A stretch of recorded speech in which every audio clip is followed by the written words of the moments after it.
गोपाल कृष्ण भगवान जय जय श्री राधे जय जय श्री राधे जय श्री राधे महारुद्र महाराज की जय भागवत महापुराण की जय। अल्पशा विश्रांतीच्या नंतर पुनश्च एकदा सर्वांचं भागवत कथा ज्ञान यज्ञामध्ये स्वागत आहे. वामन भगवंताचं चरित्र आपण वर्णन केलं. पुढे मत्स्य अवताराची कथा सांगून भागवताचा 8वा स्कंद समाप्त केला. 9व्या स्कंदामध्ये आपण प्रवेश करत आहोत. भागवताचे एकूण 12 स्कंद आहेत. त्यापैकी आपण आतापर्यंत संक्षिप्त रूपामध्ये 8 स्कंद संपूर्ण केलेले आहेत. 9व्या स्कंदामध्ये सूर्यवंशाची उत्पत्ती आणि सूर्यवंशाचं वर्णन सांगितलेलं आहे. सूर्यापासून जे जन्माला आले, जे सूर्यापासून उत्पत्ती झाली त्याला सूर्यवंश म्हणतात. आणि जे चंद्रापासून जन्माला आले, ज्या उत्पत्तीला चंद्राचा आधार आहे, त्याला सोमवंश असं म्हणतात. विवस्वान सूर्यनारायण, या सूर्यनारायणाचा पुत्र श्राद्ध देव, या श्राद्ध देवाच्या उत्पत्तीमध्ये सूर्यवंश प्रगट झाला. श्राद्ध देव याच्या पत्नीचं नाव होतं श्रद्धा. सूर्यवंशी राजा आहे श्राद्ध देव. बरेच दिवस झाले काही संतती झाली नाही. पुढे वशिष्ठाच्या हातानं पुत्रकामेष्टी यज्ञ केला. आणि यज्ञ करत असताना तो यज्ञ कशाच्या प्रीत्यर्थ करायचा आहे याच्यासाठी संकल्प करावा लागत असतो. वशिष्ठानं यज्ञाचा संकल्प करण्याकरता एक होता बोलावला. ही त्या काळात ती व्यवस्था होती. हे मुलांना खाली बसा, बरो खाली बसा, खाली बसा. हे त्याला लांब लांब करा एकमेकाची. शांत बसा. जे नवीन आले त्यांना जागा द्या बसण्याकरता. बोलू नका कोणी.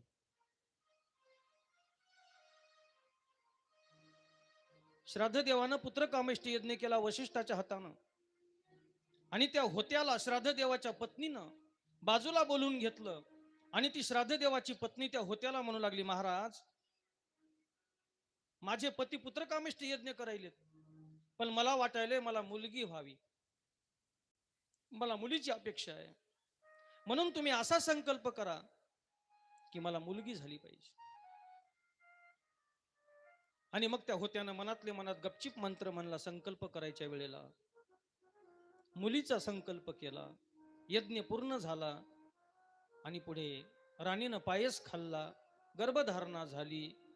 9 महिने 9 दिवस भरले. मुलगी जन्माला आली. त्या मुलीचं नाव ठेवलं इला. पण श्राद्धदेव मात्र नाराज झाला. पुत्रकामेष्टी यज्ञ केला पुत्रप्राप्तीसाठी आणि कन्या जन्माला आली. वशिष्ठाला विचारलं, महाराज, हे असं कसं काय झालं? त्यावेळेला वशिष्ठ म्हणू लागले, राजा, होत्यानं काहीतरी गडबड केली. त्या संकल्प करणाऱ्या होत्याला बोलावलं वशिष्ठानं. विचारलं, मुलगी कस काय झाली सांग. त्यावेळेला तो होता म्हणू लागला, महाराज, मला मालकिनीनं सांगितलं होतं मुलीचा संकल्प करा, म्हणून मी मुलीचा संकल्प केला, मुलगी झाली. वशिष्ठानं आपल्या सामर्थ्यानं पुढे त्या मुलीचा मुलगा बनवला. एवढी ताकद होती त्या काळात, एवढी व्यवस्था होती, एवढं सामर्थ्य होतं. लिंग परिवर्तन केलं आणि त्या मुलाचं नाव ठेवलं सुदुम्न. पुढे सुदुम्न लहानाचा मोठा झाला आणि आपल्या मित्रांना घेऊन घोड्यावरती बसून एके दिवशी सुदुम्न शिकार करण्याकरता जंगलात गेला. हा प्रतिष्ठानचा राजा होता, पैठणचा राजा सुदुम्न. जंगलामध्ये गेला शिकार करण्याकरता. आणि ते नवीन मुलं होते सगळे, त्यांना काही माहित नाही. ते काम्यकोणामध्ये गेले आणि त्या काम्यकोणाला भगवान शंकरानं श्राप दिलेला होता. बसा बसा, आता नंतर महादेवानं त्या जंगलाला श्राप दिलेला होता. एक वेळेला भगवान शंकर आणि पार्वती त्या काम्यकोणामध्ये बसले असताना परिसरातले ऋषी मुनी महादेवाच्या दर्शनाकरता काम्यकोणामध्ये आले. आणि दोघं पती पत्नी एका आसनावरती बसलेले होते. ऋषी मुनीला माहित नाही. ऋषी मुनी त्या ठिकाणी आले आणि त्यावेळेला ऋषी मुनींनी माना खाली घातल्या निघून गेले. दोघं पती पत्नी एका आसनावर बसलेले आहेत. पार्वतीला राग आला, पार्वतीला दुःख झालं आणि पार्वती महादेवाला म्हणू लागली, प्रभू या ठिकाणी दोघं पती पत्नी एका ठिकाणी असताना हे लोक कसे काय आले? मला दुःख झालेलं आहे. पार्वतीला प्रसन्न करण्याकरता महादेवानं त्या जंगलाला श्राप देऊन टाकला. सांगितलं, देवी तू चिंता करू नको, इथून पुढे या जंगलात कोणीच येणार नाही. या काम्यकोणामध्ये माझ्या व्यतिरिक्त जो कोणी नर जातीचा येईल तो तात्काळ स्त्री होईल. मग तो पशु असो, पक्षी असो, मानव असो, दानव असो, कोणी असो, नर जातीचा या जंगलामध्ये आल्याबरोबर स्त्री होईल. आणि म्हणून त्या काम्यकोणात नर जातीचा पक्षी सुद्धा जात नव्हता. हे या सुदुम्नाला आणि त्यांच्या मित्रांना माहित नाही. घोड्यावर बसून शिकार करण्याकरता गेले आणि सगळे मुलं काम्यकोणात गेले आणि तिथे गेल्याबरोबर ते महादेवानं श्राप दिलेलं जंगल, त्या जंगलात गेल्याबरोबर सर्व मुली झाल्या. एकमेकाकडे बघायले, सगळ्या मुली होऊन बसल्या. जेवढे घोडे होते तेवढ्या घोड्या झाल्या, सगळ्या घोड्या झाल्या. एकमेकाकडे बघायले, अरे कस काय झालं, हे काय चमत्कार झाला? आता घरी वापस जायची लाज वाटायली म्हणून त्याच जंगलामध्ये राहू लागले. फिरत फिरत फिरत बाजूच्या एका जंगलामध्ये गेले आणि त्या बाजूच्या जंगलामध्ये एक आश्रम बघितला. त्या आश्रमामध्ये एक तपस्वी तपश्चर्या करत बसला होता. त्या तपस्व्याचं नाव होतं बुध. चंद्राचा पुत्र बुध. चंद्राला गुरुपत्नी तारेपासून एक मुलगा झालेला होता बुध. तो बुधाचा आश्रम. आणि त्या आश्रमामध्ये या सगळ्या मुली गेल्या आणि त्या सुदुम्ना सोबत हा चंद्राचा पुत्र बुध आणि सुदुम्न यांचं लग्न त्या ठिकाणी झालं. त्या चंद्राच्या मुलाच्या आश्रमात राहू लागले. इकडे वशिष्ठाला कळालं. बरेच दिवस झाले राजाचा मुलगा वापस आला नाही, शिकार करण्याकरता गेला. अंतर ज्ञानानं पाहिलं वशिष्ठानं, परिस्थिती समजली आणि वशिष्ठ भगवान शंकरजीकडे गेले आणि महादेवाला विनंती करू लागले, भोलेनाथा तुम्ही दिलेल्या श्रापित जंगलामध्ये राजाचा मुलगा गेला आणि तो स्त्री झाला, म्हणून तुम्ही उशाप द्या. सूर्यवंशी राजा श्राद्धदेव हा दुःखी झालेला आहे. महादेवानं सांगितलं, वशिष्ठ ज्या जंगलाला श्राप दिलाय त्या जंगलाला मी आता उशाप देऊ शकत नाही, पण माझ्या दरवाजातून कोणी रिक्त हातानं जाऊ शकत नाही, हे माझं ब्रीद आहे. म्हणून मी वरदान देतो की तो राजाचा मुलगा जो स्त्री झालाय तो 1 महिनाभर पुरुष होईल माझ्या वरदानानं आणि 1 महिनाभर पुन्हा स्त्री होईल माझ्या त्या श्रापित जंगलातल्या त्या शापानं. आणि म्हणून 1 महिन्याच्या नंतर तो सुदुम्न पुन्हा पुरुष झाला आणि आपल्या घरी वापस आला. पण स्त्री अवस्थेमध्ये असताना त्या चंद्राच्या पुत्रापासून बुधापासून त्याला त्या जंगलामध्ये एक मुलगा जन्माला आला आणि त्या मुलाचं नाव ठेवलं पुरुरवा. चंद्राचा पुत्र बुध, बुधाचा पुत्र पुरुरवा. आणि याच पुरुच्या वंशामध्ये जे जन्माला आले ते चंद्रवंशाचे राजे. आणि याच चंद्रवंशामध्ये कालांतराने भगवान कृष्ण परमात्मा अवताराला आले सोमवंशामध्ये. ही चंद्रवंशाची उत्पत्ती सांगितली.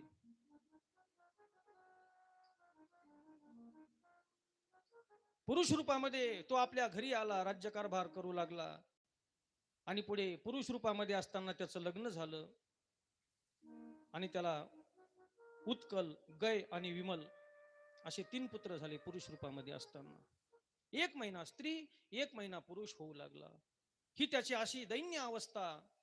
श्राद्ध देवाला काय आवडली नाही. श्राद्ध देवानं यमुनेच्या काठावरती जाऊन मोठे मोठे यज्ञ केले आणि पुढे श्राद्ध देवाला बरेच काही पुत्र झाले. इक्ष्वाकू, नभाग, अंबरीश असे बरेच पुत्र झाले. श्राद्ध देवाला पुढे 10 पुत्र जन्माला आले आणि त्या 10 पुत्रापैकी एक शर्यती नावाचा पुत्र, त्या शर्यतीचं चरित्र इथं सांगितलेलं आहे. शर्यती राजा होता. या शर्यतीला एक कन्या होती आणि त्या कन्येचं नाव आहे सुकन्या. शर्यती राजाची कन्या लग्नाला आली आणि एके दिवशी आपल्या मुलीला घेऊन, त्या मुलीच्या मैत्रिणीला घेऊन शर्यती राजा जंगलामध्ये श्रम परिहार करण्याकरता गेला. जंगलामध्ये काहीतरी आपला आनंद घेण्याकरता गेला आणि त्या सगळ्या मुली खेळू लागल्या. एका बाजूला राजाचं सैन्य खेळू लागलं. अतिशय सुंदर जंगल आहे, नदी किनारा आहे. या चांगल्या वातावरणामध्ये आनंद घेऊ लागले आणि खेळत खेळत खेळत त्या मुली एका करवंदाच्या जाळीमध्ये गेल्या आणि त्या करवंदाच्या जाळीमध्ये एक वारुळ होतं. ते वारुळ बघितलं. त्या वारुळाला 2 छिद्र होते. त्या छिद्रातून उजेड बाहेर येऊ लागला. ते चमकू लागले ते छिद्र. आणि या शर्यतीच्या मुलीला, सुकन्याला असं वाटलं की ह्या छिद्रामध्ये काजवे आहेत. ती काजवे असतात ना, ते संध्याकाळी चमकतात अंधारामध्ये. त्या सुकन्याला वाटलं याच्यामध्ये काजवे आहेत. म्हणून त्या सुकन्यानं 2 काड्या घेतल्या आणि त्या 2 छिद्रामध्ये टोचल्या. जशा टोचल्या तसे त्या वारुळामध्ये बसलेला तपस्वी ऋषी, त्याचे डोळे फुटले आणि त्या ऋषीचं नाव होतं च्यवन ऋषी. डोळे फुटले, रक्त बाहेर आलं, समाधीतून भंग झाली जागा, समाधी मोडली. ऋषी रडू लागले, अरे माझे डोळे कोण फोडले, हे कोण पाप केलं. ते ऋषी पाहिल्याबरोबर ती सुकन्या मूर्छित येऊन खाली पडली आणि तिच्या मैत्रिणी धावत धावत शर्यतीकडे निघाल्या. इकडे शर्यती घाबरला. सगळं सैन्याचे पोट फुगले, श्वास बंद झाला आणि शर्यती राजा त्या ठिकाणी आपल्या सैनिकाला म्हणू लागला, अरे या जंगलामध्ये च्यवन ऋषी राहतात. आपल्यापैकी कोण च्यवनाचे काही अपमान केला नसल. या ठिकाणी सर्वांचे पोट फुगले, श्वास बंद होत आहे, घबराट झाला सर्वांना. आणि थोड्याच वेळामध्ये त्या मुली पळत पळत आल्या आणि त्या मुलींनी सांगितलं, महाराज तुमच्या सुकन्यानं एका मथाऱ्याचे डोळे फोडले. राजा घाबरला. आपल्या मुलीनं नक्कीच च्यवनाचे डोळे फोडले आणि म्हणून राजा धावत धावत च्यवन ऋषीकडे आला आणि लोटांगण घातलं च्यवन ऋषीच्या चरणावर. महाराज मला श्राप देऊ नका, मला क्षमा करा. मी सूर्यवंश राजा शर्यती आहे. चुकून अजानतपणे माझ्या मुलीनं तुमचे डोळे फोडले. महाराज मला क्षमा करा. च्यवन ऋषी म्हणतात, राजा मी तुला श्राप देणार नाही. मलाही माहित आहे तुझ्या मुलीनं माझे चुकून डोळे फोडले, पण माझी समाधी मोडली. मी समाधीमध्ये होतो, मला खाण्याकरता अन्न लागत नव्हतं, पाणी लागत नव्हतं, काही नाही. आता माझं वय झालंय, आता माझा सांभाळ कोण करील. म्हणून जिनं माझे डोळे फोडले तिच्यासोबत माझं लग्न लावून दे. शर्यती राजा संकटामध्ये पडला. आता नाही लग्न लावून द्यावं आपल्या मुलीचं तर ऋषी श्राप देतोय. या ठिकाणी पळसगाव या ठिकाणाहून आमचे आदरणीय नामदेवराव, पळसगाव तालुका वसमत, इथून नामदेवराव फुके आपल्या भागवत सप्ताहामध्ये आलेले आहेत. त्यांचं ग्रामस्थांच्या वतीनं या ठिकाणी स्वागत आहे. श्री कृष्ण गोविंद हरे मुरारी हे नाथ नारायण वासुदेव.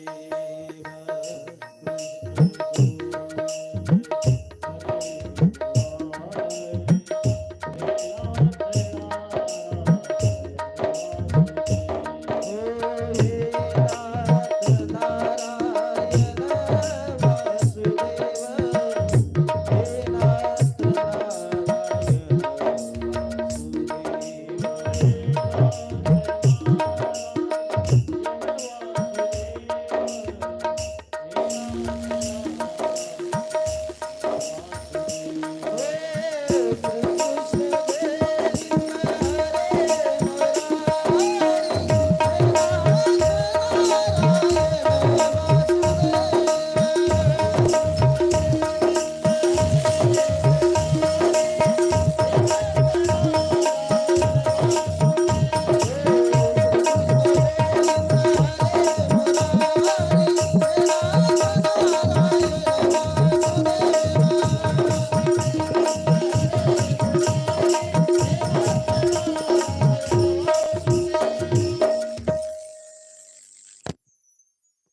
गोपाल कृष्ण भगवान की जय जय श्री राधे जय श्री राधे जय जय श्री राधे जय श्री राधे भागवत महापुराण की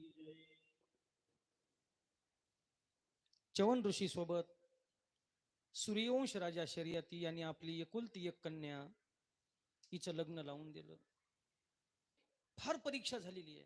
जेवढे सूर्यवंशामध्ये राजे येऊन गेले तेवढ्यांनी परीक्षा दिल्या, फार कठीण परीक्षा दिल्या. हरिश्चंद्र राजा हा सूर्यवंशातला होता. हरिश्चंद्राची किती फजिती झाली. भगवान परमात्माचा अवतार होता रामचंद्र प्रभू, पण रामचंद्र प्रभूला सुद्धा 14 वर्ष वनवास भोगावा लागला. कारण जेवढे सूर्यवंशामध्ये राजे जन्माला आले तेवढ्यांची फार कठीण परीक्षा झालेली आहे. आणि ही काही लहान परीक्षा आहे का? एकुलती एक मुलगी जी लग्नाला आलेली आहे, जिचं लग्न मोठ्या प्रेमानं करायचंय, आणि जंगलात राहणारा एक वृद्ध तपस्वी त्याच्याबरोबर मुलीचं लग्न लावून द्यावं लागलं शर्यतीला. दुःखी अवस्थेमध्ये शर्यती आपल्या घरी वापस गेला नगरीमध्ये.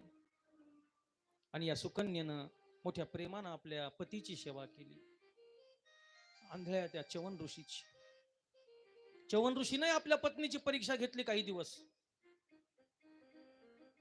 आणि जवळजवळ 12 वर्ष झाले च्यवन ऋषीनं परीक्षा घेतली आपल्या पत्नीची.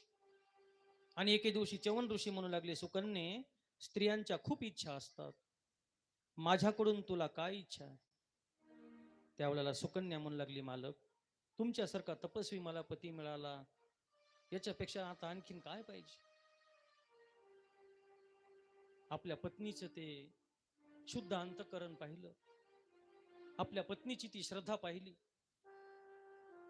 आणि च्यवन ऋषी म्हणतात, सुकन्ये, माझ्यामध्ये एवढं सामर्थ्य आहे, मी तपस्वी आहे. मी आताच्या आता अश्विनी कुमारांना बोलून घेतो. च्यवन ऋषींनी अश्विनी कुमारांचं आवाहन केलं. स्वर्गातून अश्विनी कुमार खाली उतरले आणि च्यवन ऋषी म्हणू लागले, हे अश्विनी कुमारांनो, तुम्ही मला तुमच्यासारखं चिर तरुण करा, माझी पत्नी तरुण आहे. मी तुम्हाला यज्ञामधला हवीर भाग खाण्याचा अधिकार देतो. या अश्विनी कुमारांना इंद्रानं वाळ टाकलेलं होतं, यांना यज्ञामध्ये हिस्सा नव्हता. च्यवन ऋषीनं सांगितलं, मी तुम्हाला यज्ञाचा अधिकार देतो. आणि त्यावेळेला आनंद झाला अश्विनी कुमारांना, आणि त्या अश्विनी कुमारांनी च्यवन ऋषीला घेतलं, आणि आश्रमाच्या बाजूला असलेला एक पाण्याचा कुंड होता, त्याला सिद्ध कुंड असं म्हणतात. त्या सिद्ध कुंडामध्ये 2 अश्विनी कुमार आणि एक च्यवन ऋषी मधात पाण्यामध्ये स्नान करण्याकरता गेले. स्नान करून बाहेर आले, आणि त्यावेळेला च्यवन ऋषी तरुण झाले, त्यांना डोळे आले. आणि ते च्यवन ऋषीला चिर तारुण्य प्राप्त झालं. त्यावेळेला ते अश्विनी कुमार म्हणू लागले, सुकन्ये, आमच्या तिघापैकी तुझा पती कोणचा आहे ओळखून घे. तिघही सारखेच दिसायले. त्यावेळेला सुकन्याने तिघांचे डोळे बघितले. माणसाच्या डोळ्याच्या पापणी अवघड जाप होतात, कारण माणसाच्या डोळ्यामध्ये निमी आहे. सूर्यवंशातला राजा निमी, पुढे निमीचं चरित्र येणारच आहे. प्रत्येकाच्या डोळ्यामध्ये निमी आहे, आणि म्हणून आपल्या डोळ्याच्या पापण्या उघड झाप होतात, पण देवांच्या डोळ्याच्या पापण्या उघड झाप होत नसतात. सुकन्येनं बघितलं, त्याच्यापैकी दोघांच्या डोळ्याच्या पापण्या सारख्या दिसू लागल्या, आणि एका जणाच्या उघड झाप होऊ लागल्या. सुकन्येनं ओळखलं, हाच आपला पती आहे, ज्याच्या डोळ्याच्या पापण्या उघड झाप होत आहेत. आणि तिनं आपल्या पतीचं जाऊन दर्शन घेतलं. अश्विनी कुमारांनी आशीर्वाद द्यायला निघून गेले. आपल्या पतीची भक्ती करून आपला पती चिर तरुण करून घेतला सुकन्येनं. पतिव्रता धर्माचं पालन केलं, पतीची कधी आज्ञा मोडली नाही. आणि कालांतराने शर्यती राजानं आपल्या नगरामध्ये एक यज्ञ केला, आणि त्या यज्ञाला आपल्या जावयाला आणण्यासाठी रथावरती बसून स्वतः शर्यती राजा जंगलामध्ये आला. त्यानं पाहिलं, आपली मुलगी एका पुरुषाबरोबर गप्पा करायली. शर्यती राजाला संशय आला, आणि शर्यती राजा म्हणू लागला, सुकन्ये, आमच्या सूर्यवंशाला कलंक लावलास, ज्याच्या बरोबर लग्न लावून दिलं तो च्यवन कुणीकडे गेला, आणि हा कोण आहे? रागाच्या भरामध्ये त्यावेळेला सुकन्यानं हात जोडले आपल्या वडिलाला आणि सगळा इतिहास सांगितला. शर्यती राजाला आनंद झाला.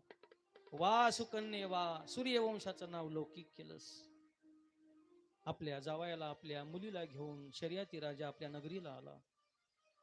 मोठा यज्ञ केला आणि त्या यज्ञामध्ये अश्विनी कुमारांना बोलावलं चवन ऋषीनं.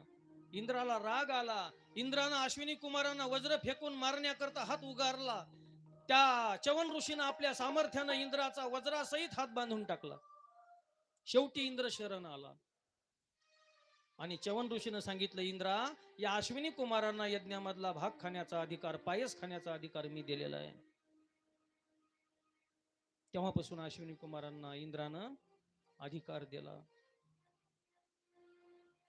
असा हा शर्यती राजा. आणि या शर्यती राजाचं मुलीचं चरित्र, चवन ऋषीचं चरित्र या ठिकाणी सांगितलं. पुढे या सूर्यवंशामध्ये बरेच राजे जन्माला आले. इक्ष्वाकू, नभाग, अंबरीश असे अनेक राजे जन्माला आले. या अंबरीशानं भगवान विष्णूला प्रिय असणारं एकादशीचं व्रत केलं. गरुड पुराणामध्ये सांगितलेलं आहे, द्वादशी युक्त एकादशीचं व्रत करावं. अनेक प्रकारचे पाप नाहीसे होतात, महान पुण्य लागतंय. भगवान विष्णूला अतिशय प्रिय आहे हे व्रत. प्रतिपदा युक्त अमावस्या, चतुर्दशी युक्त पौर्णिमा आणि द्वादशी युक्त एकादशी. पहिल्या दिवशीची पौर्णिमा आणि अमावस्या ही दुसऱ्या दिवशीची उरलेली, ही पाळायची असते. आणि एकादशी द्वादशी युक्त असल्या पाहिजे. ज्या दिवशी द्वादशी तिथी असते, ज्या दिवशी बारस असते, द्वादशी तिथी असते, त्या दिवशी दुसऱ्या दिवशी एकादश, ज्याला आपण म्हणतो भागवत एकादश, हे अतिशय भगवान विष्णूला प्रिय व्रत आहे. पहिल्या दिवशीची एकादश जी आहे ती श्रापित आहे. दशमीयुक्त एकादशी श्रापित आहे आणि दशमीयुक्त एकादशीचं व्रत केल्यामुळे माणसाची खूप फजिती होत असते. म्हणून अंबरीश राजानं ती द्वादशीयुक्त एकादशीचं व्रत केलं. त्या व्रताचा परिणाम भगवान विष्णू परमात्मानं अंबरीश राजावरती फार मोठी कृपा केली. सुदर्शन चक्रानं अंबरीश राजाचं रक्षण केलं दुर्वासाच्या क्रोधामुळं. आपल्याला कमी वेळामध्ये आज भगवान परमात्माच्या जन्मापर्यंत जायचंय, म्हणून संक्षिप्त रूपामध्ये काही चरित्र या ठिकाणी सांगितल्या जातील. पुढे त्रिशंकू, हरिश्चंद्र, रोहित, बाहुक, सगर असे राजे सूर्यवंशामध्ये जन्माला आले. सगर राजाला 2 पत्न्या होत्या आणि या 2 पत्न्यापैकी एक केशिनी नावाची सगर राजाची पत्नी आपल्या महाराष्ट्रातली होती, विदर्भातली, अमरावती जिल्ह्यातली. सगर राजाला एकूण 60,000 मुलं होते आणि सगर राजानं फार मोठा यज्ञ केला. या यज्ञाचा घोडा इंद्रानं पळवला आणि गंगासागरला, जिथे कपिल मुनीचं वास्तव्य होतं, त्या कपिल मुनीच्या आश्रमावरती बांधला. यज्ञ बंद केला इंद्रानं. कारण यज्ञ कोणी करू लागलं की इंद्राला भय निर्माण होते. ज्यानं 100 यज्ञ केले त्याला स्वर्ग मिळायचा, म्हणून इंद्र यज्ञामध्ये विघ्न आणायचा. सगर राजाचा यज्ञ बंद केला इंद्रानं. घोडा गेला आणि तो घोडा पाहण्याकरता सगर राजाचे 60,000 मुलं या पृथ्वीवरती फिरू लागले. संपूर्ण पृथ्वी फिरली आणि शेवटी कपिलाच्या आश्रमावरती घोडा दिसला. या सगराच्या मुलांना संशय आला, या तपश्चर्या करणाऱ्या साधूनच आपला घोडा चोरून आणला, असा संशय आला आणि त्यांनी कपिलाला मारहाण करायला सुरुवात केली. कपिल मुनी ध्यानस्थ होते, कपिलाच्या अंगावर आक्रमण केलं आणि त्यावेळेला कपिल भगवंतानं डोळे उघडले आणि कपिल भगवंताचा राग जागा झाला आणि कपिल भगवंताच्या डोळ्यातून अग्नीच्या ज्वाळा निघाल्या. 60,000 सगराचे मुलं जळू लागले. जळून राग झाले सगराचे मुलं. सगर राजा वाट बघू लागला, मुलं वापस आले नाही. आणि मग सगर राजानं आपली केशिनी नावाची पत्नी, हिच्या पोटी एक असमंजस नावाचा मुलगा जन्माला आलेला होता. तो जंगलामध्ये राहत होता. तो पहिल्या जन्मातला भ्रष्ट योगी होता. रामकृष्ण हरी महाराज पहिल्या दिवसपासून तुमची आठवण आली बरं आम्हाला. तेलगाव या ठिकाणाहून या ठिकाणी आमचे आदरणीय आलेले आहेत, त्यांचं स्वागत आहे.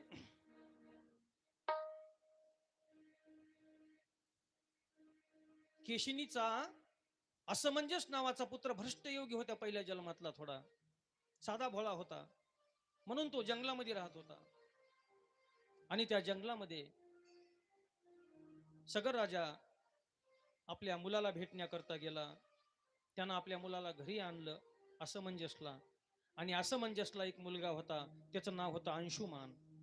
हा अंशुमान सगर राजाचा नातू होता. अंशुमान फार बुद्धिवान होता. सगर राजानं सांगितलं अंशुमानला, अंशुमान, अरे आपल्या सूर्यवंशाला कलंक लागला, यज्ञ अर्ध्यातच बंद पडला. 60,000 तुझे चुलते, 60,000 तुझे काका घोडा पाहण्याकरता गेले, आणखी वापस आले नाही. जाऊन तपास लाव. घोड्यावरती बसून अंशुमान घोड्याचा तपास करण्याकरता निघाला. यज्ञाचा जो घोडा होता श्यामकर्ण, फिरत फिरत फिरत कपिलाच्या आश्रमावरती गेला आणि कपिल मुनीची त्यानं स्तुती केली. कपिल मुनीनं डोळे उघडून पाहिलं आनंदाच्या भरात. आणि त्यावेळेला अंशुमान म्हणू लागला, महाराज, मी सूर्यवंशी राजा सगरचा नातू आहे अंशुमान. आमच्या यज्ञाचा घोडा इथे आलेला आहे, तो नेण्याकरता आलो. त्याचा तो स्वभाव, त्याचं चातुर्य, त्याची श्रद्धा पाहिल्यावर कपिल मुनी प्रसन्न झाले. आणि कपिल मुनीने सांगितलं, काय हरकत नाही अंशुमान, घोडा घेऊन जाय. त्यावेळेला अंशुमान म्हणू लागला, महाराज, माझे 60,000 काका घोड्याच्या शोधाकरता फिरायलेत, ते कुठं असतील? कपिल मुनीनं सांगितलं, बाळा, ही माझ्या आश्रमामध्ये जे राखाचे ढिग दिसायलेत ना, हे सगळे राखाचे ढिग तू हे चुलते आहेत. माझ्या अंगावरती त्यांनी आक्रमण केल्यामुळं ती जळून राख झालीत. अंशुमान म्हणू लागला, गुरुदेव, यांच्या उद्धारासाठी एखादा उपाय आहे का? हे अग्नीमध्ये जळालेत. कपिल भगवंतानं सांगितलं, फार कठीण उपाय आहे. जर स्वर्गातली गंगा मृत्यू लोकांमध्ये आली तर यांचा उद्धार होईल. घोड्यावरती बसून घोड्याला त्या ठिकाणी घोडा घेतला आणि अंशुमान यज्ञामध्ये आला, यज्ञ पूर्ण केला. आणि गंगा जोपर्यंत येत नाही तोपर्यंत आपल्या कुलाचा उद्धार होणार नाही. म्हणून अंशुमाननं सगरला विनंती केली आणि सगर राजा हिमालयामध्ये गंगा प्रसन्न करण्याकरता गेले. गंगा प्रसन्न झाली नाही. सगराचा मुलगा असमंजस गेला, त्यालाही गंगा प्रसन्न झाली नाही. पुढे असमंजसचा पुत्र अंशुमान, अंशुमाननं आपला मुलगा दिलीप गादीवर बसवला. अंशुमान गेला गंगा प्रसन्न करण्याकरता, त्यालाही गंगा प्रसन्न झाली नाही. पुढे दिलीपनं आपला पुत्र भगीरथ गादीवरती बसवला. दिलीप गेला गंगा प्रसन्न करण्याकरता, त्यालाही गंगा प्रसन्न झाली नाही. आणि पुढे भगीरथ हा गंगा प्रसन्न करण्याकरता गेला.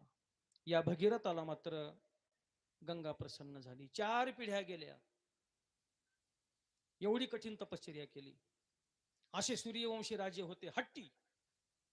कारण कुठलंही कार्य हातात धरलेलं ते पूर्णच करायचे. प्राण जायचा एखाद्या वेळेला, पण ते माघ सरकत नव्हते. भगीरथाला गंगा प्रसन्न झाली. गंगा म्हणू लागली, भगीरथा, अरे तुझ्या 4 पिढ्यापासून माझी तपश्चर्या चालू आहे, मी प्रसन्न आहे, काय पाहिजे माग. भगीरथ म्हणू लागला, हे गंगे, तू स्वर्गातून मृत्यू लोकामध्ये ये माझ्या पूर्वजांच्या उद्धारासाठी.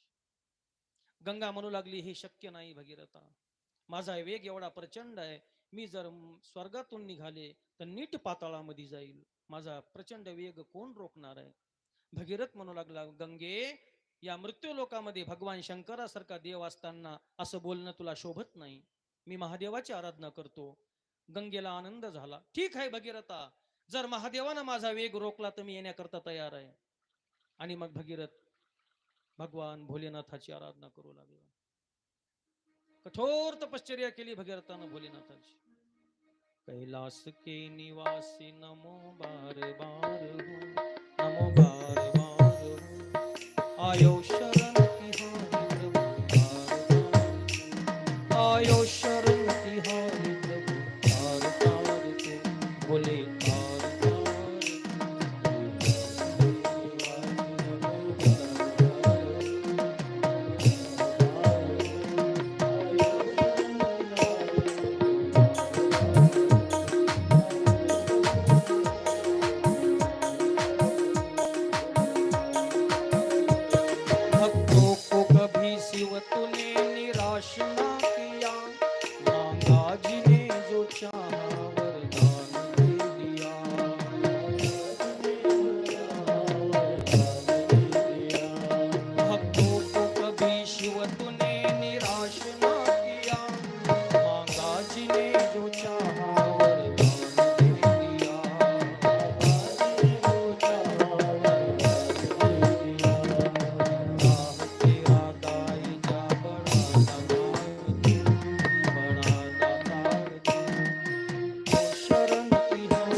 पूजा केली.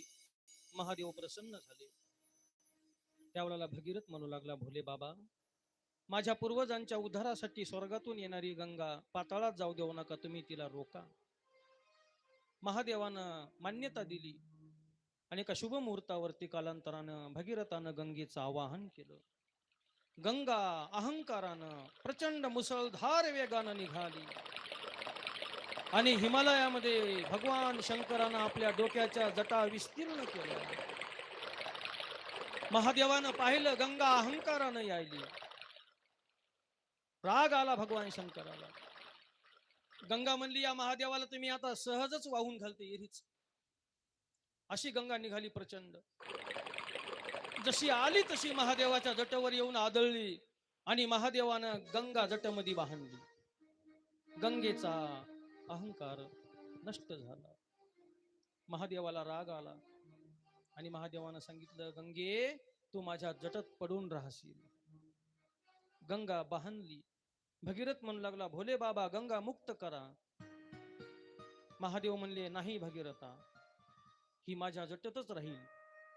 भगीरथ रडू लागला, भोलेनाथ, आमच्या 4 पिढ्या गेल्या या गंगेसाठी, माझ्या पूर्वजांच्या उद्धारासाठी. प्रभू राग शांत करा, हिला मुक्त करा, विनंती केली. आणि मग महादेवानं आपल्या जटेतून काहीशी गंगा मुक्त केली. ती गंगा भगीरथाच्या पाठीमागे निघाली. भगीरथ पुढे चाललाय, गंगा पाठीमाग. ज्या दिवशी सूर्य मकर राशीमध्ये प्रवेश करतो, मकर संक्रांतीच्या दिवशी भगीरथ त्या कपिल मुनीच्या आश्रमावरती आले. गंगा सागराला मिळाली. गंगेचं आणि सागराचं मिलन झालं आणि ते सूर्यवंशी राजा भगीरथाचे जे पूर्वज होते त्यांचा उद्धार झाला. असं या ठिकाणी सगर राजाचं चरित्र सांगितलं. पुढे याच वंशामध्ये खटवांग जन्माला आला. या खटवांग राजानं 2 घटिकेमध्ये उद्धार करून घेतला. राजा परीक्षिती, तुला 7 दिवस आहेत.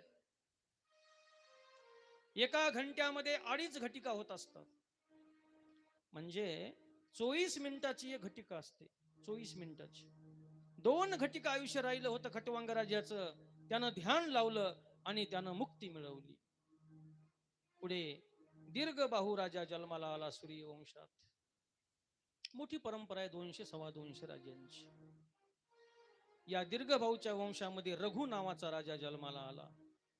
या रघुनं एवढा कारभार चांगला केला, या रघुच्या नावावरून सूर्यवंशाचं नाव बदललं आणि या सूर्यवंशाला रघुवंश म्हणू लागले.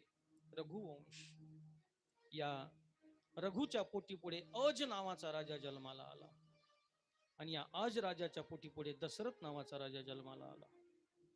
एक मुलाची परंपरा आहे सूर्यवंशामध्ये. पण दशरथापासून परंपरा बदलली. दशरथाला पुढे 4 मुलं झाले. फार सामर्थ्यवान होता दशरथ राजा. सर्वप्रथम या दशरथ राजाला 2 पत्न्या होत्या. एकीचं नाव होतं कौशल्या आणि दुसरी आहे सुमित्रा. एक वेळेला अश्वपती नावाच्या राजानं दशरथ राजाला यज्ञासाठी बोलावलं होतं. दशरथ राजा यज्ञामध्ये गेला आणि दशरथ राजाच्या हाताखाली सेवा करण्याकरता कैकई ठेवली अश्वपतीनं. कैकई दिसायला फार सुंदर होती. कैकई अजानुबाहू होती. अजानुबाहू म्हणजे ज्याचे गुडघ्यापर्यंत हात लांब असतात त्याला अजानुबाहू म्हणतात. आणि कैकईचा एक हात वज्रबाहू होता. तलवार जरी मारली तरी त्याला जखम होत नव्हती, असा वज्रबाहू हात होता कैकईचा. दिसायला सुंदर होती कैकई. त्या कैकईला लहानपणीच भविष्य सांगितलं होतं साधूंना. अश्वपती राजाला सांगितलं, राजा ही तुझी मुलगी एका सम्राटाची पत्नी होईल. आणि त्या काळामध्ये सम्राट एकच होता, दशरथ. आपल्या कैकईच्या नशिबामध्ये सम्राट आहे म्हणून सम्राट राजाला मुद्दाम यज्ञामध्ये बोलवलं अश्वपतीनं आणि त्याच्या हाताखाली सेवा करण्याकरता कैकई दिली. यज्ञ झाला आणि दशरथ राजा म्हणू लागला, अश्वपती ही तुझी कन्या मला देऊन टाक, मी हिला पट्टराणी करतो. अश्वपती म्हणला, माझी मुलगी तुम्हाला दिली असती पण तुम्हाला अगोदर 2 पत्नी आहेत. अहो पहिल्या पत्नी असल्यावर कोणी दुसरी द्यायची म्हणलं विचार कर ना. एक जण म्हणला महाराज मला दुसरं लग्न करायचे. बाबा म्हणलं दुसरं एक नाही दोन कर, पण पहिलेला मला विचारू दे एकदा. पहिलीला हटवल्याशिवाय दुसरी कशी करता येईल? तुम्हाला पहिल्या दोन पत्नी आहेत, मग त्यांचे मुलं गादीवर बसतील. कैकेयीला पाहून एवढा भुलला दशरथ.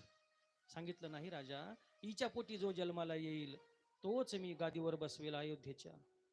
शब्द दिला आणि कैकेयी सोबत लग्न केलं. 3 पत्न्या झाल्या. हा दशरथ राजा राज्यकारभार करू लागला. संतती काही झाली नाही. दशरथ राजानं शंतनू राजाची एक कन्या शांता दत्तक घेतलेली होती. शांता ती पुढे मोठी झाली. शांता लग्नाला आली आणि त्यावेळेला वशिष्ठानं सांगितलं, राजा मुलगी दत्तक घेतलेली लग्नाला आली, आता काही दिवसाला त्या मुलीचं लग्नच करायचं होतं शांतेचं. एके दिवशी दशरथ राजा संध्याकाळी शरयू नदीच्या किनाऱ्यावरती शिकार करण्याकरता गेले. मध्यरात्र, अयोध्येच्या बाजूनं ती शरयू नदी वाहते. दशरथ राजा शिकार करण्याकरता गेले. मध्यरात्री एका झाडावरती बसले आणि त्या रात्री श्रावण नावाचा बाळ आपल्या आई वडिलाला काशीला तीर्थयात्रेला घेऊन चाललेला होता. श्रावणाच्या मायबापाने विचारलं, बाळा आता उशीर झालेला आहे, रात्र खूप झालेली आहे, आता आपण इथं मुक्काम करू. श्रावण बाळानं सांगितलं, हो माते, आता ही जागा चांगली आहे, ही अयोध्या नगरी आहे, महाराज दशरथाची नगरी आहे, शरयू नदीचा किनारा आहे आणि अशा मंगलमय जागेवरती आपण आता इथे आज थांबू. तिथं मुक्कामाला थांबले. मध्यरात्र झालेली आहे. श्रावणाच्या आई वडिलाला तहान लागली. सांगितलं, बाळा नदीतून पाणी घेऊन ये. पाण्याची झारी हातामध्ये घेतली आणि श्रावण बाळ शरयू नदीला पाणी आणण्याकरता गेला. दशरथ राजा झाडावर बसलेला होता. या दशरथ राजाला सगळे वेद येत होते, लक्ष्यवेद, शब्दवेद. अंधारामधून बाण मारायचा, आवाजाच्या दिशेनं बाण मारायचा, सगळं समजत होतं. तो श्रावण बाळ पाणी आणण्याकरता त्या शरयू नदीमध्ये गेला. ती पाण्याची झारी त्या पाण्यात अशी बुडवली आणि बुटबुट आवाज आला. दशरथ राजाला वाटलं कोणीतरी एखादा प्राणी पाणी पिण्याकरता आलेला असावा. म्हणून या दशरथ राजानं आवाजाच्या दिशेनं बाण सोडला. जसा बाण गेला तसा त्या श्रावण बाळाच्या छातीत घुसला. आई म्हणून त्यानं आवाज दिला आणि आपला बाण चुकून माणसाला लागला. दशरथाच्या लक्षात आलं. दशरथ राजानं झाडावून खाली उडी मारली, धावत धावत गेला. जाऊन पाहतो तर एखादा पक्षी जसा फडफड करतो तसं ते लेकरू त्या पाण्याच्या काठाला पडून फडफड करू लागलं. दशरथ राजानं त्या लेकराला उचललं, मांडीवर घेतलं, त्याच्याकडे बघितलं. अंधाऱ्या रात्री, बाळा तुझं नाव काय आहे, कोण आहेस तू, मध्यरात्री इथं कशाला आला? त्यानं सांगितलं, महाराज मी श्रावण बाळ आहे, मी माझ्या आई वडिलाला घेऊन तीर्थयात्रेला चाललो काशीला. आज तुमच्या या छाया छत्राखाली आम्ही इथे मुक्काम केला. माझ्या आई वडिलाला तहान लागली, पाणी नेण्याकरता इथं आलो, पण महाराज मला या ठिकाणी तुमचा बाण लागला. माझ्या मायबापाला माझ्या व्यतिरिक्त कोणीच नाही. आज माझा हा देह या ठिकाणी पडलेला आहे, माझं आयुष्य आज संपलेलं आहे. आता इथून पुढे श्रावण बाळ तुम्हाला व्हावं लागल आणि माझं काम तुम्हाला करावं लागल. दशरथ राजा त्या लेकराच्या छातीतून बाण काढू लागला. त्यावेळेला राजाचा हात धरला, महाराज थांबा, हे बाण काढल्याच्या नंतर माझ्या शरीरात प्राण राहणार नाही, म्हणून माझे 2 शेवटचे शब्द ऐका, कारण मला या वेदना सहन होत नाहीत. पण मी तुम्हाला 2 शब्द सांगतो शेवटचे, तुम्ही इथून पाणी घेऊन जा आणि माझ्या आई वडिलाला पाणी द्या आणि ही घटना त्यांना लवकर सांगू नका. त्यावेळेला एवढा राजा दशरथ पण धडधड रडू लागला. दशरथ राजा म्हणू लागला, हे भगवान, हे काय कोण्या जन्माचं पाप आहे माझं, ही मला कशी दुर्बुद्धी सुचली. मला तर संतती नाही, पण दुसऱ्याची संतती माझ्या हातानं मरण पावली या ठिकाणी. दुसऱ्याच्या लेकराला बाण लागला. दशरथ राजाला महान दुःख झालं.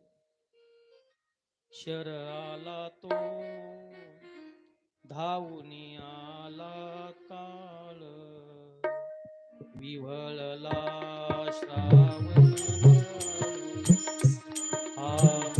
आई गे दीर्घ फोडूनी हात, तो पडला जाऊन झोप. ये राजाच्या श्रवणी करुणावाणी, हृदयाचे झाले पाणी. त्या ब्राह्मण पुत्रा बघुनी शोकाकुल झाला नृमणी. आसवे आणुनी नयनी, तो वदला हा अंत तुझ्या नाशाला. मी पापी कारण बाळा, शर आला तो धावूनी आला काळ, विव्हळला श्रावण बाळ. मग कवळोनी नृपासी बोले बाळ, कशी तुम्ही साधली वेळ. मम म्हातारे माय बाप तान्हेले, तरू खाली असती बसले. कावड त्यांची घेऊन मी काशीला, चाललो तीर्थयात्रेला. आनाया निर्मळ वारी, मी आलो या कासारी. ही लगबग भरुनी झारी, जो परत फिरे तो तुमचा शर आला. या उरात ऋतुनी बसला, शर आला तो धावूनी आला काळ, विव्हळला श्रावण बाळ. नैमिषारण्यामध्ये सूत महर्षी म्हणतात, शौनकजी त्या लेकरानं प्राण सोडून दिला. दशरथ राजानं ती पाण्याची झारी भरली. रडत रडत दुःखी अवस्थेमध्ये राजा श्रावणानं ज्या दिशेला आई वडील सांगितले होते तिकडे निघाला. अंधारी रात्र आहे. मंद मंद पावलं टाकत टाकत दशरथ राजा आलेला आहे. श्रावणाचे मायबाप आंधळे होते, त्यांना दिसत नव्हतं. त्यांना वाटलं आपला बाळ आला, आणि म्हणून श्रावणाची माता म्हणू लागली, बाळा तुला उशीर कस काय झाला? किती वेळचा गेला तू श्रावणा, उशीर कस काय झाला? आवाज आला नाही बोलण्याचा. त्यावेळेला श्रावणाची माता म्हणू लागली, बाळा तू बोलणं झाला, संध्याकाळी काम सांगितल्यामुळं तुला राग आला असेल, पण बाबा रे तुला असं संध्याकाळी आम्ही काम नाहीच सांगणार. श्रावणा सांग तुला उशीर कसा झाला, बोल. त्यावेळेला दशरथ राजा रडू लागला आणि दशरथ राजा म्हणू लागला, माते मी तुझा बाळ श्रावण नाही, मी अयोध्येचा राजा दशरथ आहे. राजा महाराज दशरथ तुम्ही, अहो आमचा श्रावण पाणी आणण्याकरता गेला हो, बराच वेळ झाला आणि तो आला नाही, तुम्हाला दिसला का महाराज? दशरथ राजा रडू लागला. त्यावेळेला श्रावणाच्या आई वडिलांनी विचारलं, राजा तुला रडायला काय झालं? दशरथ राजा म्हणू लागला, माय बाप मला क्षमा करा, चुकून माझ्या हातातून तुमचा बाळ मरण पावलं. शिकार करण्याकरता मी आलो होतो, मला क्षमा करा. जशी गाय वासरासाठी हंबरडा फोडते, माईना हंबरडा फोरडा, धरणीवर अंग टाकून गेलं, महान दुःख झालं. आणि त्यावेळेला दशरथ राजा म्हणू लागला, मायबाप तुमच्या लेकराची शेवटची इच्छा होती की तुम्ही हे पाणी पिया. सांगितलं, राजा तुझ्या हातचं पाणी आम्ही पिणार नाही, तू पापी आहेस, तू हत्यारा आहेस, तू आमचा बाळ मारलास, म्हणून तुझ्या हातचं पाणी आम्ही पिणार नाहीत. मरायच्या अगोदर तुला आमचा श्राप आहे. आम्ही जसे पुत्र शोकानं मरत आहोत तसा तूही पुत्राच्या दुःखात मरशील. श्राप दिला आणि रडत रडत प्राण सोडला श्रावणाच्या मायबापानं. दुःखी अवस्थेमध्ये राजा दशरथ अयोध्येमध्ये आले सकाळच्या वेळी आणि आपल्या भुवनामध्ये जाऊन बसले चिंता करत. पट्टराणी होती कैकई. कैकई आली, मालक तुम्हाला काय दुःख कशाचं झालंय?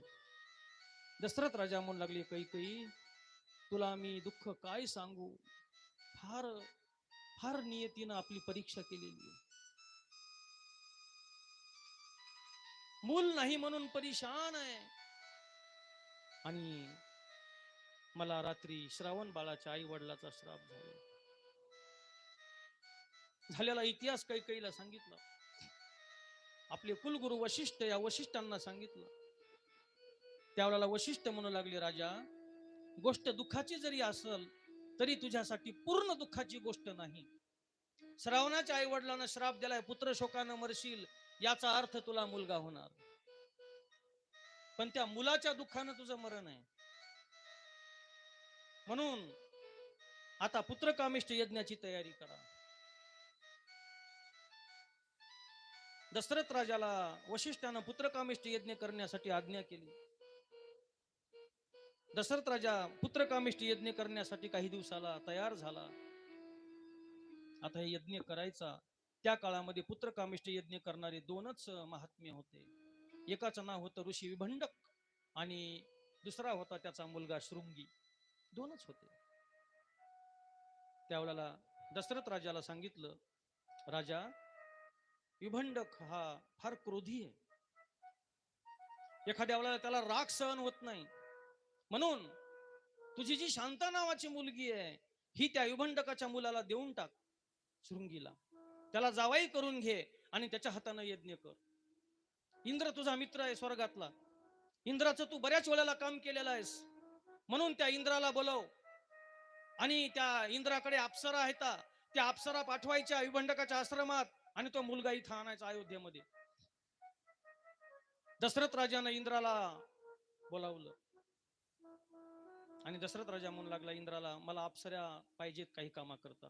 इंद्र म्हणला, अरे राजा तू माझा मित्र आहेस म्हणून जे सांगशील ते करायला तयार आहे. इंद्रानं अप्सरा पाठवल्या शृंगीच्या आश्रमात. पण या विभंडकाच्या मुलानं कधी स्त्री पाहिली नव्हती. याला स्त्री आणि पुरुष हे काही माहीतच नव्हतं. दिवसभर अप्सरा परेशान झाल्या पण हा मुलगा काय आला नाही. संध्याकाळी मुलानं आपल्या बापाला सांगितलं, विभंडकाला, बाबा आज आपल्या आश्रमामध्ये कोण आले होते की साधू महात्मे? दिवसभर होते पा आपल्या इथं भोवताल फिरू लागले. विभंडक म्हणले, त्याला आपल्या घरी बलिलं का नाही? म्हणला, नाही बापा मी नाही बलिलं. विभंडक म्हणले, अरे आपल्या घर दरवाजामध्ये कोणी जरी अतिथी आला त्याचं स्वागत केलं पाहिजे.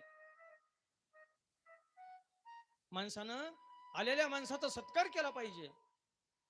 दुसऱ्या दिवशी विभंडक गेले तपाला. दुसऱ्या दिवशी पुन्हा अप्सरा आल्या. यानं घेतल्या घरात बोलून. या शृंगीनं बापानं सांगितलं होतं ना आपल्या घरी कोणी आलं स्वागत केलं पाहिजे. त्या स्वर्गातल्या अप्सरा दिसायला सुंदर आणि त्या अप्सरा म्हणू लागल्या, चला आमच्या सोबत. हे पोरग निघालं त्या अप्सरेच्या सोबत आणि त्या अप्सरेनं त्या शृंगीला अयोध्येमध्ये आणलं. मोठ्या थाटामध्ये लग्नाची तयारी केलेली आहे. आनंदानं वाद्य वाजाय सुरुवात झाली. शांताचं लग्न दशरथ राजाच्या मुलीचं. मोठा मंडप सजवला. अयोध्या दुमदुमून गेली आनंदानं. विभंडक घरी आले आपल्या आश्रमात. दुसऱ्या दिवशी पाहतात तर मुलगा नाही. विभंडकानं ध्यान लावून बघितलं, मुलगा दिसला अयोध्येमध्ये. राग आला विभंडकाला. आता जाऊन दशरथाला श्रापच देतो. माझ्या मुलाला अप्सरेसोबत पळून नेलं आहे की नाही. विभंडक क्रोधामध्ये निघाले. विभंडक अयोध्येच्या जवळ आले आणि लोकांना विचारू लागले, हे मांडव कशाचा दिसायलाय, या कमानी कशाच्या लावल्यात? लोकांनी सांगितलं, कोण विभंडक आहे म्हण, जंगलातला साधू आणि त्याचा मुलगा शृंगी, त्याच्या बरोबर अयोध्येची राजकन्या शांताईचं लग्न आहे. विभंडकाला अहंकार आला, अरे बाप रे, मी सम्राटाचा युवाई, दशरथ राजाचा युहाई युभंडक रागानं आला होता, त्याचं टायर तिथंच पंक्चर झालं. शांत झाला, प्रसन्न झाला. मी दशरथाचा युहाई व्हालो. आणि म्हणून तालात तालानं युभंडक अयोध्येमध्ये आला. पाण्याची घागर नेली, युहायाचं स्वागत केलं, आणलं, आसनावरती बसवलं. 5 दिवस लग्न सोहळा झाला. आणि शेवटच्या दिवशी युभंडक प्रसन्न झाला. आणि युभंडक म्हणू लागले, महाराज दशरथ, मी प्रसन्न आहे, काय पाहिजे सांगा, तुमची काय इच्छा आहे, मी तपस्वी आहे. त्यावेळेला वशिष्ठानं बाजूला घेऊन दशरथ राजाला आधीच सांगितलं होतं, याला इथून काढून द्यायचं करा, कारण हा रागीट माणूस आहे. दशरथ राजा म्हणू लागला हात जोडून, महाराज युहाई, मला काही कमी नाही, अयोध्येचा मी सम्राट आहे, मला काही नाही, पण तुमच्या मुलाला मेहुणा नाही, एवढीच अडचण आहे. युभंडक हसला, राजा कर पुत्र कमिष्ठी यज्ञ, मी देतो करून. दशरथ म्हणला, नाही महाराज, तुम्ही काय करा, ज्या शंतनूनं मला दत्तक दिलेली आहे, त्या शंतनूच्या राज्यामध्ये पाऊस पडणं झालाय, तुम्ही तिकडे जाऊन पर्जन्य यज्ञ करा आणि मला वाटायला जावयाला ठेवून घ्या. युभंडक म्हणला, काय हरकत नाही, मी जातो तिकडे पर्जन्य यज्ञ करण्याकरता. आणि आपल्या मुलाला सांगितलं, शृंगीला, शृंगी अयोध्येमध्ये 6 महिने राहाय आणि पुत्रकामिष्ठी यज्ञ करून दे. आपल्या जावयाला ठेवून घेतलं दशरथ राजानं, युभंडकाला काढून दिलं, कारण